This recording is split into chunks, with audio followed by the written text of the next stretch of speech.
Gaalaarii bilbila keessaniidha akka namni irra galee suuraa adda addaadhaa iccitii keessan isin duraan ilaalla akkaataa qulfii mataa isaatiin qollofachuu dandeessan isin barsiisa. Gaalaarii qofaadhaa miti aappiiwwan bilbila keessanirraa qabdan keessaa aappii iccitii keessaa qabdan akkaataa akka namni irra hin galle qulfiidhaan qollofachuu dandeessan isin barsiisa. Egaa daawwattan kiyya waan kana kan baay'een argee itti fayyadamu viidiyoo kan laayik sheer gochuun nafaa turan hordofa. Hayya daawwattan kiyya aappii tokko bilbila keessanitti gadi buufachuu isin barbaachisa. Aappii kana gadi buufachuudhaaf as Google Chrome keessatti galtanii achi booda bakka sarchii kanatti yeroo tokkoof kilikni gootu achi booda bakka sarchii kanarratti gola Oromiyaatti barreessitanii gola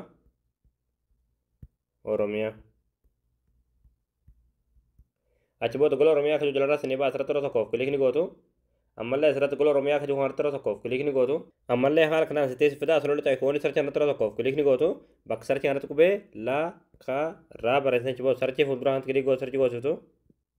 Achi booda ammallee haala kanaan suuraa kan sitti fidaa suuraa kan irratti yeroo tokkoof kilikni gootu. Achi booda aappii buufachuudhaaf asirra ol utaaga deemtu ol utaaga deemtu amma dhumaati.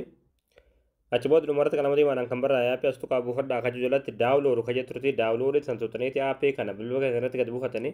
Hayya daawwattan kiyya aappii kan buufatanii yeroo galtan aappiin kun haala kanaan koodii barbaadanitti godhadhaa isiniin jechaa jira jechuudha. Koodii barbaadanitti godhatee jechuudha. Koodii dijitii jaha jechuudha. Fakkeenyaaf nama jaha jaha shan shan afur afur. Ammallee kireetiin godha. Ammallee deebi'ee jaha jaha shan shan afur afur. Ammallee seefiin godha jechuudha. Seefii irratti kilik gootanii.